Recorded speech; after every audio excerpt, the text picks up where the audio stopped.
Hello and welcome everyone to another episode of Down and Dirty. And today I have with me Guru Prasanna. He is the marketing and growth lead at a fintech company called Bluecopa. You're also a GTM fanatic. You have an engineering background, which is so interesting to bring into marketing. And you have a particular interest in B2B SaaS and AI tools, right? So glad to have you on, Guru. And I thought, as a way to jump right into the conversation, maybe you can start by telling us, what does a day in your life look like? From the time you wake up, till you go to bed and you say, I'm done with the work. What are you doing? I guess the session is long enough to cover this one question then. So yeah, Taapsi, so my day more or less covers variety of things. To start off with, being the marketer, so I sort of navigate myself in most of the GTM activities that we do within Bluecopa.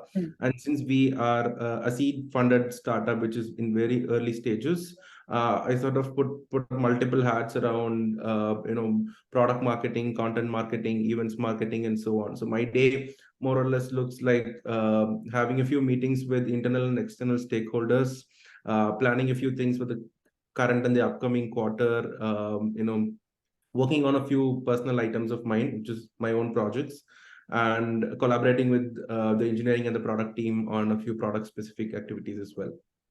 Okay, so yeah. Say that again? A variety of things. A variety of things. So it makes sense that as someone who's kind of leading GTM, that you have to be the liaison between, different types of stakeholders to make this, make the strategy come to life. Other than meetings where you're working with stakeholders, setting agendas, and thinking strategy, are you also involved in implementation, or do you have a team that you're working with? Like, how is that part working down the funnel a little bit? So the down the funnel activities are mostly handled by the implementations and the customer success teams. So I draw a line where I sort of present the customers to the team, and then I take a step back. So in terms of marketing, primarily, apart from the agenda, the planning, the strategy, we work on a lot of internal activities around content and product, which is hands-on done by me and the team. Understood. So in this, this life that you're straddling between meetings, conversations, critical thinking, strategy planning, what if I had to look at your computer and just see your desktop open? What are some of the tabs that I'm expecting to see open all the time? So there's about 60 odd tabs. Give me your favorite or the ones that you use the most. Like, what is open? So Hubspot is open all the time, given that it's marketing bread and butter for me. Yeah. And I use a tool called Whimsical in specific, which is more around strategy, more around planning and strategy. It helps me communicate better to the team and also think better. And the rest of them are marketing. Like, we have the Google Suite. Notion is another tool that we use for internal collaboration. Zoom for all the meetings. So some of them are these. Okay, so all right. Any project management stuff? I'm assuming it's Gmail versus Outlook. Gmail. Yeah, so we are Gmail. a hardcore Everything is Google. Yeah. Hardcore G Suite and hardcore Slack users. Okay. And so we juggle between slides, sheets, and everything. And for anything project management, we use Notion internally. Got it.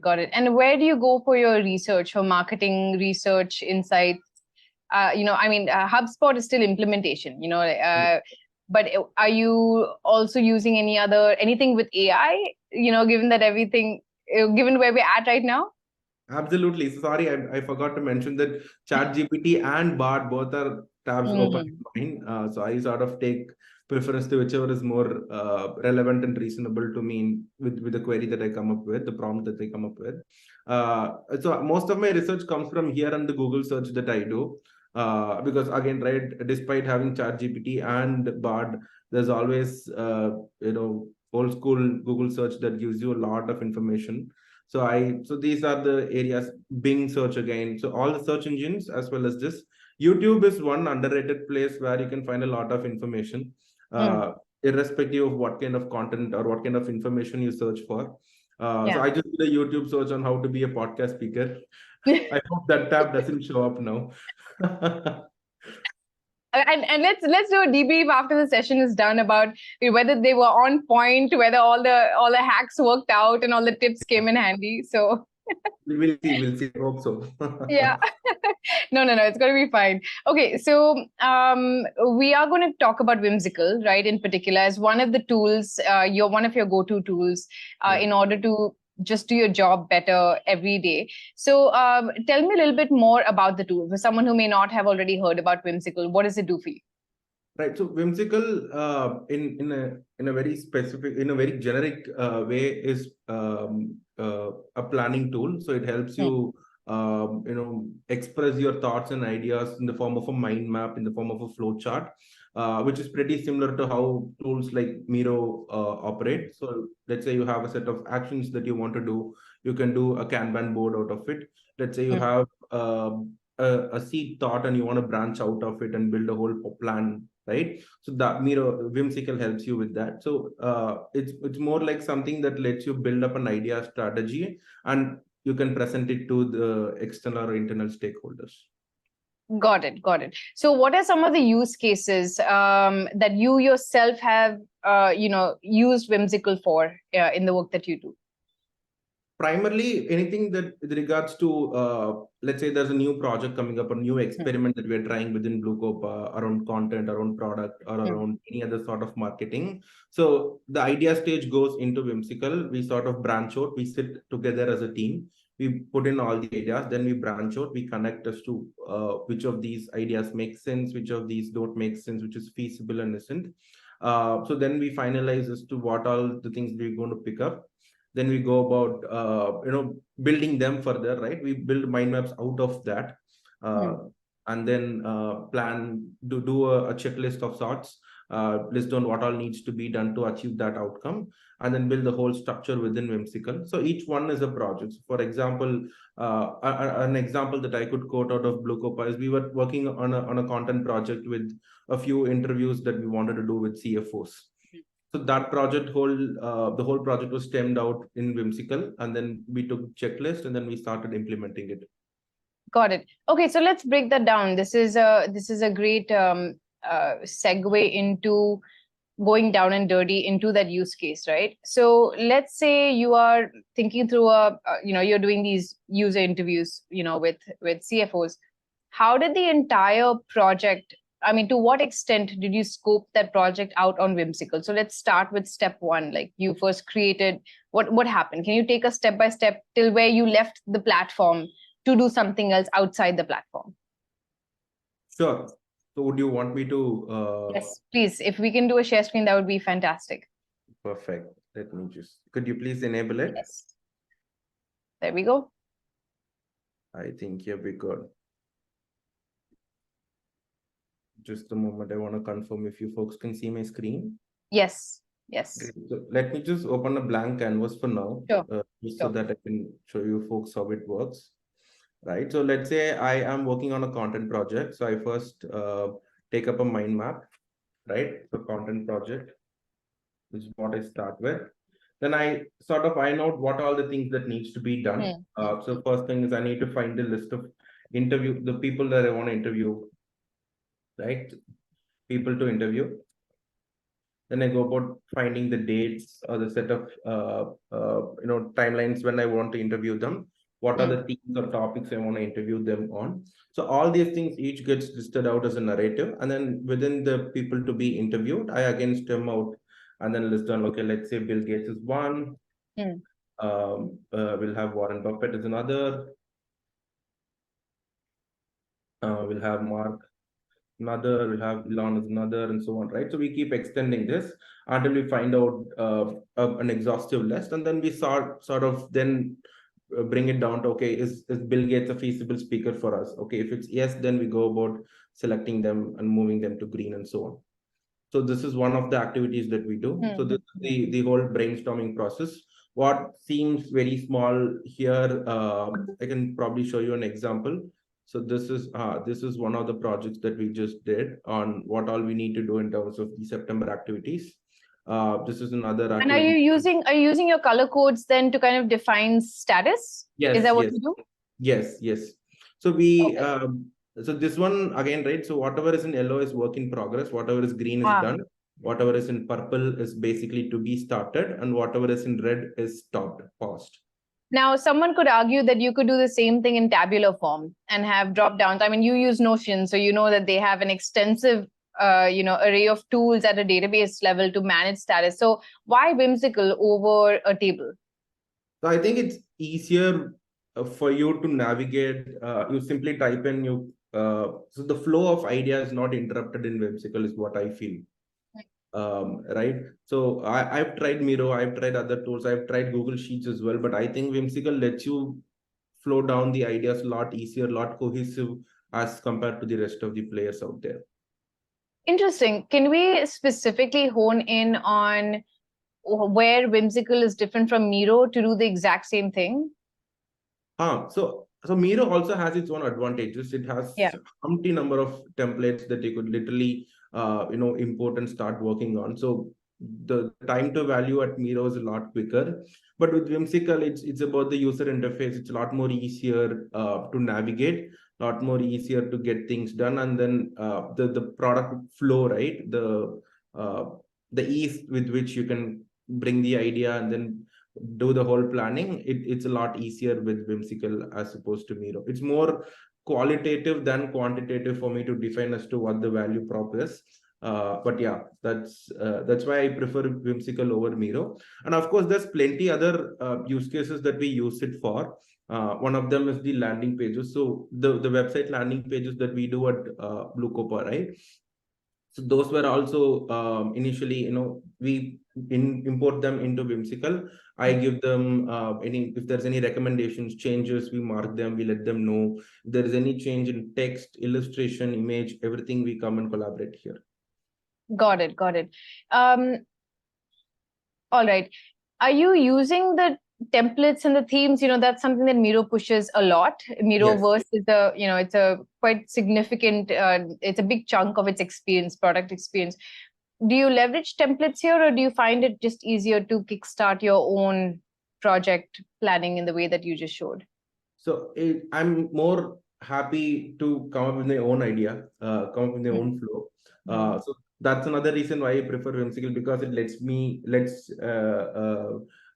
the user to be themselves, as opposed to Miro. I'm not denying that Miro doesn't let you, but the point is that Whimsical lets you choose your own flow. It starts with that, as opposed to Miro, which suggests templates, and then if you don't like one, you could probably go ahead and start your own.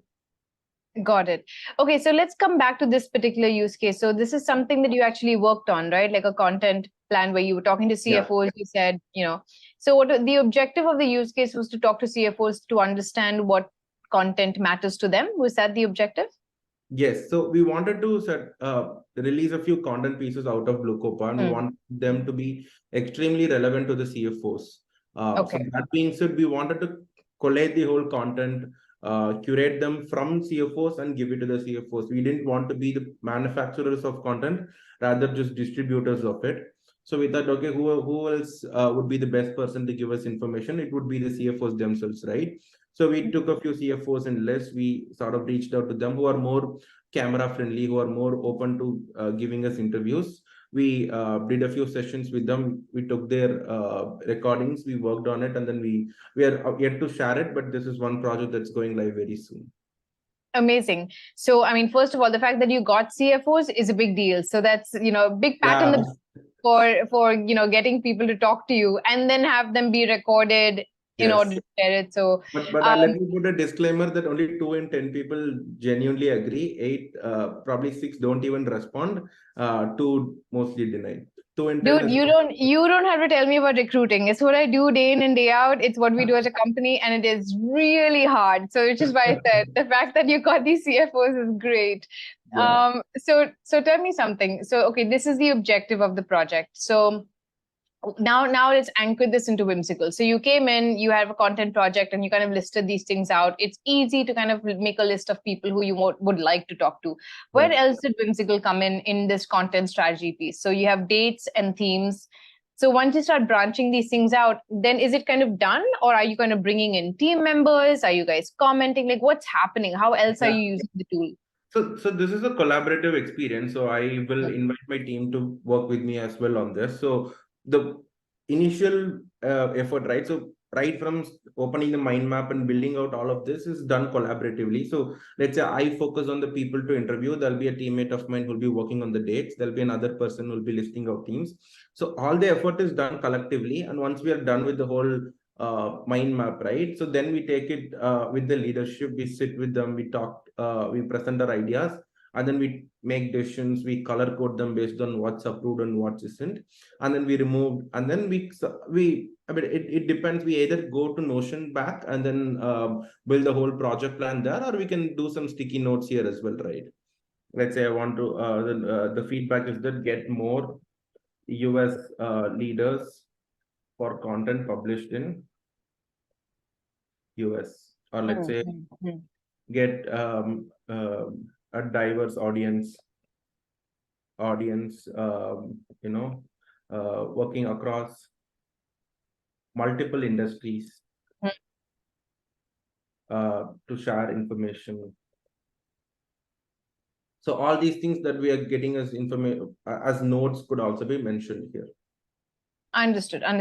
So, okay, and you're using the share button, I'm assuming, I mean, the share feature, the ability to bring in people into the project, and this is happening. So would you say that you're thinking about this first, you lay everything out, and then you invite people to come in and comment? Is that how you would say the general flow is? If it's a project fully owned by me, I will do the ideation, the thinking, and present it. If it's so the content project is not simply mine, it's a team effort. So the team and I will sit together and do it. I primarily handle product and event marketing here. So anything with regards to that comes to me, and then I do all the planning by myself. Got it. And when you're working with stakeholders, are they in the platform itself, or are you doing an actual share outside the platform? I mean, you're physically sitting with them and talking. I'm trying to think about how easy is it to bring in different levels of stakeholders into a project experience. Yeah, into Whimsical. Right. So Whimsical, being a very new product, was not familiar with a lot of people that I worked with. So once they saw how good the platform was or how easy it is for them to get things done, one of my founder actually had registered, signed up, and joined the Whimsical workspace. So initially I was doing a screen share, or I would give this get shareable link, which is a public link. So I can now have the Whimsical canvas public to anyone, right? Anybody in the audience can also come and watch this page if they want to. So that's how I used to do it then. But now that the founder has joined the workspace, it's easier for me to just send the link to them. Got it. And how many people have an account? Would you say people who you work with, product and marketing go hand in hand when you're doing GTM? So how many people have their own accounts versus? Probably 4 or 5 people at the max. Out of how many stakeholders? 25. Okay, so about a fifth of the people. So the 25 is not just the GTM. 25 is the whole organization. Count. Let's say about 12 people are in the GTM team, and out of that, 5 people are in Whimsical. Okay, that's a pretty good number then. So the whole marketing team plus the foundership is on Whimsical. Understood. Okay. Now, in addition to mind maps, what else do you use Whimsical for, or have you used it in the past for? So we also do mockups. So mockups is essentially where you build a layout for landing pages. So let's say we want to do paid media. We want to create a landing page for one of our competitor keywords, right? So I sit with the content person. We create the landing page mockup, the layout, and then we give it to the designer who goes about building it. Okay, and you find this again, because then you also have Figma that can do something like this. You also have Miro that can. There are lots of tools that will allow you to lay out. So the ability to create something like this is a lot easier in Whimsical as opposed to Figma. I'm not comparing with Miro, right? Miro and Whimsical are more or less similar. Yeah. With Figma, again, there is some level of elementary knowledge that you need to have to go navigate the platform. Whereas Whimsical, it's pretty straightforward. You just choose which interface, which wireframe you want. Do you have a window? Do you have an iPhone? Which kind of device you use it on? And then you simply, okay, if you want to add a text, you can add a text. If you want to add an image. So nothing concrete is added here. It's just the layout. So we'll say, okay, we have a layout like this. We have an image, hero image. and a text, a copy here. We have a few sections here, followed this, that, and everything. That makes the listener clear as to, okay, what it is that I'm expecting out of the page, right? And once that is, we'll also add a context to a sticky note and explain everything to them, saying that, hey, this is the intention of this page. This is what we're trying to achieve. And then the context will also be shared with the foundership. They'll have a look at it and say if it's okay or not. Got it. Okay, so would it be fair to say that in Whimsical, the features or aspects of the tool that you use the most would be creating a project from scratch, like a blank canvas, and then drag and drop, create your, and then just create your mind maps and kind of go in that direction, or create the template for a web page, as opposed to starting from a template library? That's would true. That be? Yeah. That's Okay. correct. And other than that, do you want to call out any other features or working aspects of the tool that you use quite often? So it also lets you generate. So ChatGPT has impacted almost every Wow. single tool out Of there. course. So that's Of Whimsical course. AI. Right. So let's say you have a requirement in mind, a thought, a seed of thought in mind, and you want to create a mind map for it. You can do it. Now let's say plan an event in Bengaluru for the CFOs, right? So now let me zoom in. So this mind map is automatically created. If you look at it, venue selection, date and time, agenda. So every single thing here is automatically added, even planning for CFOs in Bengaluru. Okay, wait, pause. Okay, you just showed me something. You showed me you doing this manually. Yes. Now, AI is obviously helping you do this. So my question to you is, very honestly, are you using AI to do your stuff, or are you still doing what you showed me in terms of creating things from scratch? Like, what's the I do both. I'll be very honest with you. In case I forget something, AI will always remind me of it. Now, let's say I've taken these 5 pointers in mind, but I forgot about the catering services or the audio visual setup. I totally forgot about the audio visual setup, right? So only because it was mentioned here, I was able to get reminded. So that way I use AI. I always do it like a reference check for whatever thing that I am planning out. Okay, so you're not starting from the mind map here. Not when I have time, only when I'm forced on time. Let's say I have to give the whole plan by 6 p.m. today. I'm starting at 4:30. I will probably need AI in that case. Got it. Can you tell me why would you start with you first and then AI's assistance versus the other way around? So it's because it again puts you the structure of how you need to think, right? But my mind thinks in my own way, right? I might not start with venue selection. I might not list these first. I might be going horizontally first and then vertically. So I would have finished venue selections, hotels. I would have been listing, let's say at hotels, I'll be listing, right? Ritz-Carlton, Taj. I'll finish the whole hotel stuff completely and then move on to the date and time.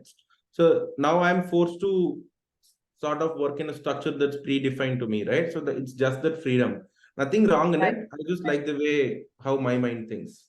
No, and I think that is why probably the ideal user for Whimsical, right? Because tools like Whimsical and Miro are made for people to say whatever's in your head, dump it out. Here's a way to dump it out. Exactly. Because you have your way of looking at the world.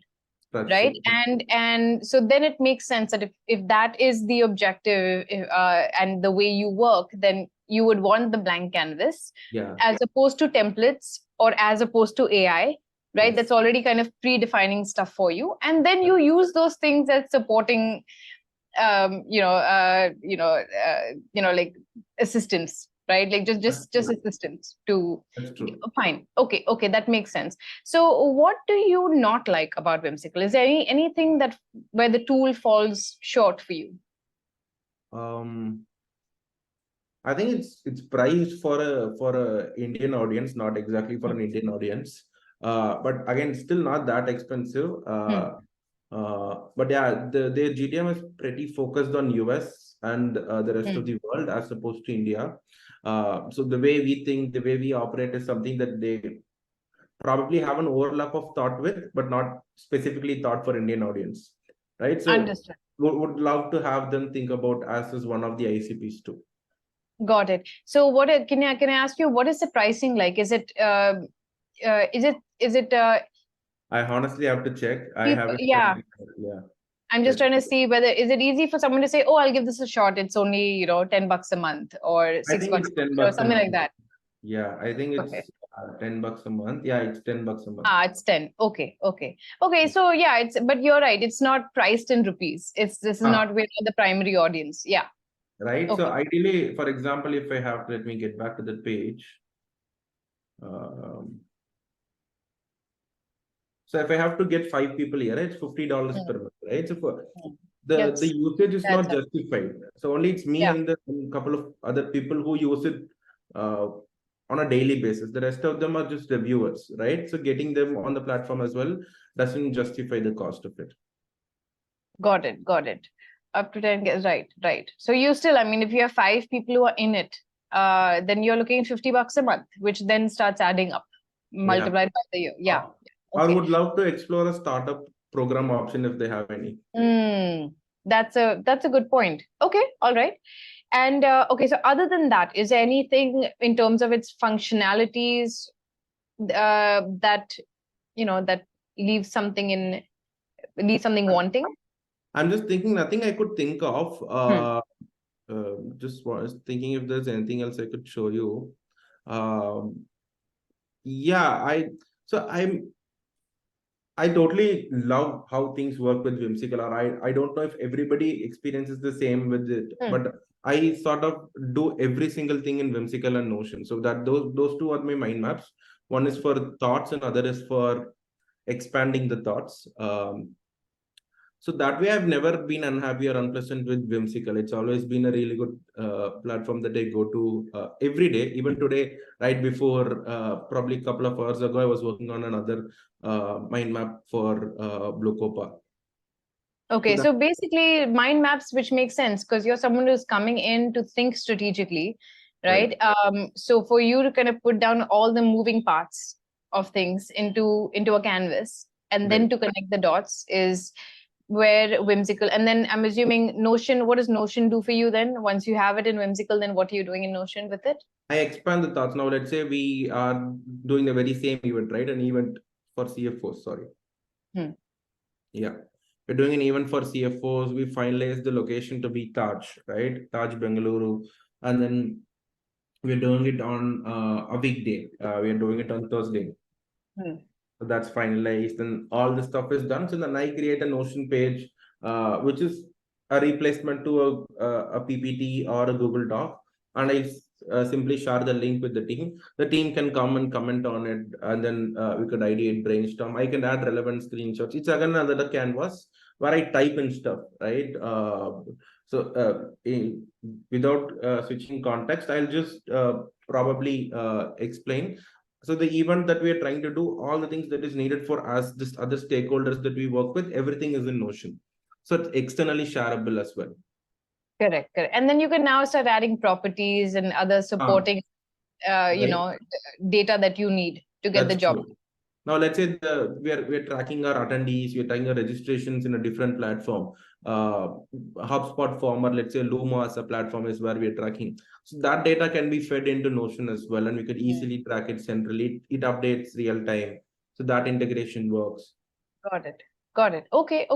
All right, let's stop the share screen, Guru. I still have a few more questions I want to ask you about the tool itself. So let's kind of step back. Let's talk about how you came across Whimsical. Oh, that's a very interesting story. Okay, tell me. So I was a hardcore Miro user. So I was a hardcore mind map person for the past 4 or 5 years. And I was exposed to Miro and I was using it for a pretty long time without being aware that there's another tool called Whimsical, which is also quite new, it's about 3 or 4 years old, but still familiar within the space. And I was doing a program called GrowthX, which is quite famous in India now. So it's a growth program where they teach you about how to apply growth frameworks in your go-to-market strategies.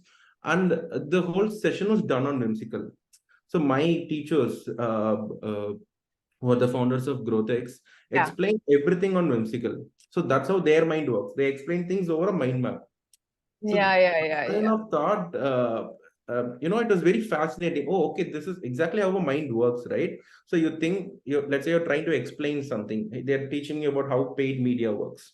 So they'll sort of explain everything in the mind map. So they'll explain all the checklist that's available. So if it's a paid media, you have a Google paid media, you have let's say LinkedIn ads, Quora ads, Reddit ads, and so on and so forth. So everything is again another sub category within that mind map, and they'll explain and expand it. And whenever you want, you can shrink the mind map as well, right? You could, let's say you don't want to offer more context or it's very confusing. You could always switch off the Quora ads and just explain Google ads. Just taking an example, but that's how I learned stuff, and I thought it's super fascinating to think that way. And I've been wired since that. Okay, Whimsical is my go-to tool, and they had a free plan, so I explored it. All my GrowthX projects and submissions were based on Whimsical, and I've become a fan since. I'm just waiting for an affiliate program of theirs. I might even become a millionaire if they have one. I've recommended to minimum like 30-40 people now. Everybody is using it. Yeah. Okay. And maybe people who are watching this, they're going to go into Whimsical, and there you go. Yeah. Like it's going to spread. I think definitely try it. It's really cool. So you were using Miro before, your teachers started using Whimsical. Would it be fair to say that you switched from Miro to Whimsical only because you were kind of going along with, the benchmark that they were setting with, or the example they were setting with using Whimsical? There wasn't a real, or was there a real distinction between Miro and Whimsical? You know what I'm saying? Like, did you drop one because it didn't satisfy you, or did you adopt the other because, your mentors were using that? So the mentors using was certainly a reason. Of course, is they them using this over Miro meant something. So there was some ease of use. Yeah. I just went a little deeper on that, understood why it was the case. I used it myself. I also found it comfortable, so I ended up sticking to it. With Miro, yeah, right. I used to import a template. I used to work on it. We used to build a flow there, and then we either take a screenshot or we present it to the team directly. We use the freehand sketching there on Miro as well. So it was quite easy to work on it. I still use Miro whenever I use a freehand activity, right? But yeah, Whimsical is more for strategic activities, planning, thinking, jotting down the whole idea and everything. Got it. Do you remember your first interaction with Whimsical? Like what you used it for? When was this, first of all? When did you adopt this? 2021. 2021. Okay, so it's been 2 years. 2 years, yeah. 1.5 to be precise, yeah.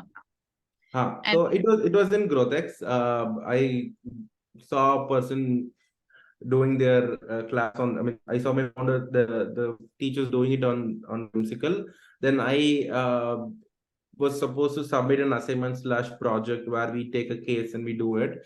I did it on Whimsical. I presented it to them on Whimsical, and then that's how my experience started. So you adopted it while you were in the course itself. You just said, I'm gonna, okay, that's cool. It's not like you waited for the course to get over and you were like, okay, let me see if I want to adopt this tool. Okay. No. I instantly loved it. I really wanted to try it out. The initial first 3 times were a little of a struggle because the navigation was a little different from Miro, right? So that's why I found it a little harder. But then once I got used to it, I never had to use my the mouse pad. It's all keyboard focused for me. Using Whimsical keyboard focus, I could simply click a tab, enter, and I could build the whole mind map out of it. Using keyboard? Yeah. Can you show that to me? Like, how would you, like, I don't even, like, how? So let's say, so this is one, let me open another mind map just in case. I mean, because that would just save you so much time. Like if you can do all of this using keyboard. So let's call it, Guru, right? So I click a tab, it goes to the right. I call it name. If I click a enter, it comes down, biodata. Wow. So you're just going tuck. You're just branching things out. If you want to come down, enter. If I want to go right, it's tab. That's about it. And does Miro do this? Do you know? Because I don't know. I guess so. I think they should have adapted this. They should have, I'm right, not right, saying right. I've not been used it since I've not used it since then. Right. I'm guessing this behavior is also uh, done into the Miro platform as well. Right. But this is great because this is productivity now, right? You're not Yeah. just looking at strategically, as a canvas to work on, but productivity wise, you can do things so much. You can get your thoughts down so much faster before they leave Yeah. your mind. So everything that I have, I'll dump it within 5 minutes, and then I'll mix match. I'll move here and there and everything. Fantastic. Okay. All right. All right. Okay. So just wanted to see that. So, Got it. okay, I want you to complete the sentence for me. Shouldn't be tough. Whimsical is a great tool for people who want to dash. Who want to put a structure to their thought. Okay. But it is not good if you want to dash, or not as good if you want to dash. Get creative. Okay. So if you want to structure your thoughts, it's really good. If you want to get creative, there's not as much as probably a Miro with its template library and more ideas. Right. More ways of okay. All right, TK.